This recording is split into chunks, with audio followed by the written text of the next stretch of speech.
Hello, good afternoon. Thanks for letting us interrupt your social drinking. I'm sure there will be lots more of that. So as James so kindly introduced me, I'm Blaine, and I'm Maureen. And yeah, we're here in London working on a startup called Poetica, a place to write better together. But much to the chagrin, I think, of some of the people in the room, we're not here to pitch Poetica. You won't see it. But if you'd like to corner us afterwards, you can take a peek. But we're here to talk about other altogether beautiful, joyful things.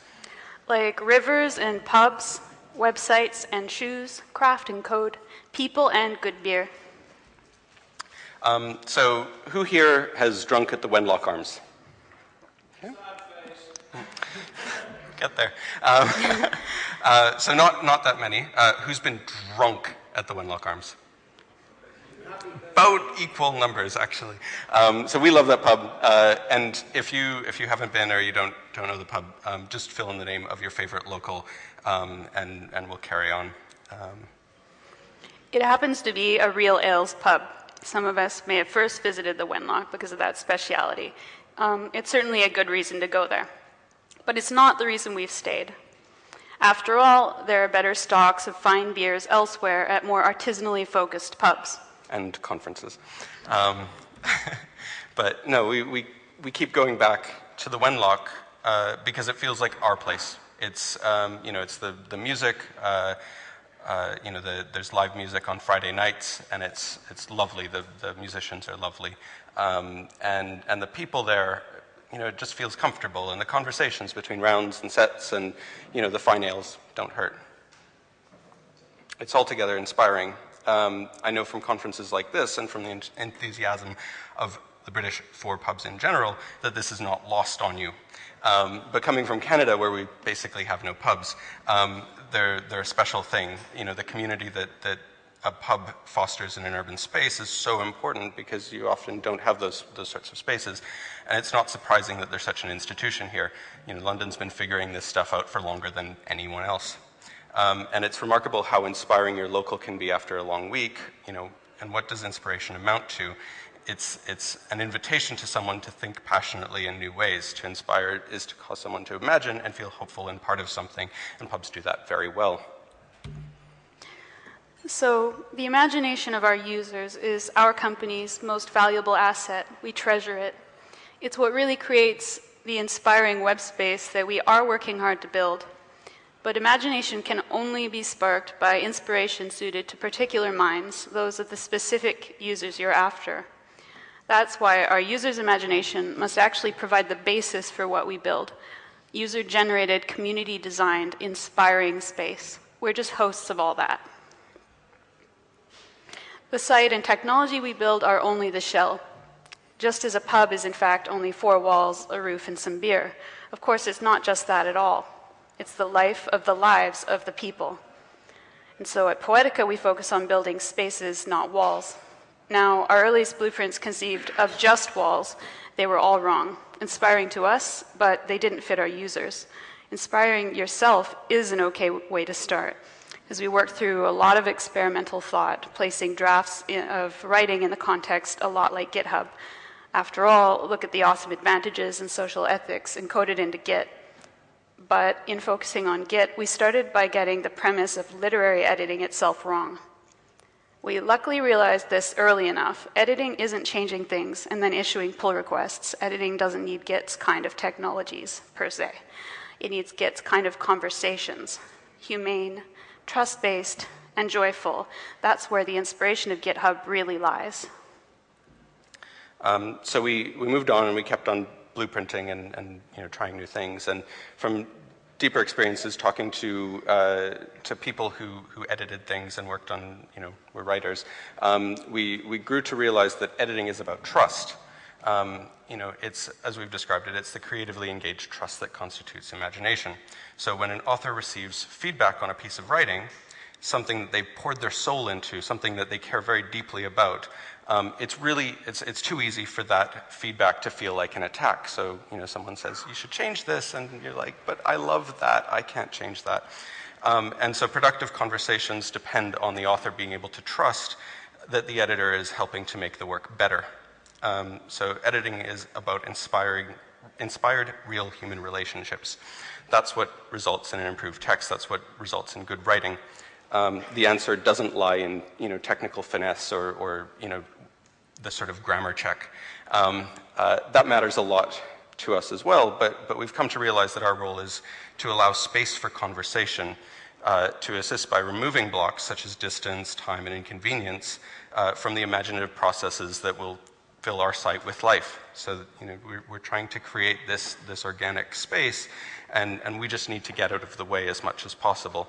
So we aim to use the technology that we know how to manipulate in order to get out of the way. Right, editing is a trust-based conversation. We aim to put expressive editorial conversation within reach rather than behind a console. Provisioning that simple service in turn provides the basis for our own conversation with our users about what matters most to them. Because only in a space suited to their specific imagination can such conversations actually occur. Again, from that basis we mentioned of creatively engaged trust. No machine, metric, or brand expert can have that conversation for us. We're still early days, but we're fostering great conversations with our users so far. Some of what we figured out, again, editing isn't a dead-on-the-web process that needs to rise in tech. We just need to rekindle the real-world joy editors have in their craft. Their processes, as it turns out, are fun, joyful, and inspired, just as all of ours. We figured out it's so much about people laughing. Keeping that up is the only way to get there. And we're getting there tech-wise, not by worrying about what's come before, but by moving out of the way for what's to come next. So we think carefully about the human behaviors that we want to enable. And we build technology that embraces those human behaviors. So we want we want the people that we invite into the space that we've created to shape that space. I think that's certainly true of Twitter. And we think that their experience and their actions are more important than our expectations of how, Poetica will be used, or this is true for anything, I think. More generally, I think we talk a lot about flow in social media, right? These streams of social data passing us by, and big data, all these sorts of things, as though they need to be contained, measured, or controlled. But it's impossible to reason about the flow of a river. You can sort of measure it, but that's about it. There's nothing intrinsically there, or to conquer its logic. But the logic of the river is exposed by the erosion of its banks over time, right? It's in the innumerable eddies that grind away at the landscape that surround the river that its past is expressed and the future created. So we don't want to capture and quantify the social activity as it flows past. We want to cradle its eddies to build for our own erosion. So at Poetica, we acquiesce as coders, designers, founders, and individualists. We're trying to make Poetica itself as frictionless as possible to the imaginations of the editors to give them the best chance of becoming the primary frictive. We want them to create the landscape, changing their own territory as much as possible and creating the space around them. Rivers create and nourish valleys and deltas. There's a reason that rivers are so special to us, because they are truly holy in that they give us and everything life on the land. Or as Tim O'Reilly neatly put it, create more value than you capture. We're seeking to enable our users to build a collective whole that's so much bigger than anything we could build or even imagine ourselves. We can only be so lucky as to play a small part in enabling the creativity of our users. Or as our team refers to them, our people. People are more important than anything else. There's no substitute for good people. I think you'll all agree, just like at the Wenlock Arms. So on that, as James mentioned, or hinted at, as some of you know, and much to its people's chagrin, the Wenlock Arms is presently facing a dire fate of malpriorities and over-optimization. So basically, the old owners of the pub retired and sold on the pub, as you do, and it's been approved, in spite of vigorous community protest, that the upstairs will be converted into luxury loft living flats. Downstairs, the pub itself will, inevitably become more luxuriously up to date. And heritage experts have been called in to speak expertly in favor of the renovations. They've spoken to the notion that the purpose of the pub will be preserved, nay, improved upon. the Wenlock Arms will continue to focus on the provision of real ales. The experts have missed the pub for its drafts, the forest for the trees. We must not, fellow technologists, we should never do as they have done. If we focus too much on the technical purpose of the things we're building, abandoning the imagination of our people, grasping for something more perfect and controllable, we'll kill the opportunity to see what people can do when given an inspiring space of their own. In the case of the Wenlock, the people to whose imaginations the Wenlock's legacy is indebted feel betrayed. They say their presence will remain, to paraphrase the Brian Masters Trio, a band that plays there every Friday night, for as long as the pub still stands. But the pub stands not in pint glasses, but in those musicians' shoes, and all the shoes that have tapped along to their music on a Friday night, stood to toast a birthday, engagement, baptism, departed friend, and so on.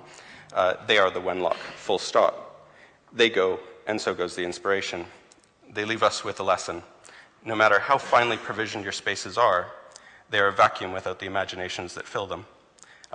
Let us build and drink to that. Thank you. Thanks.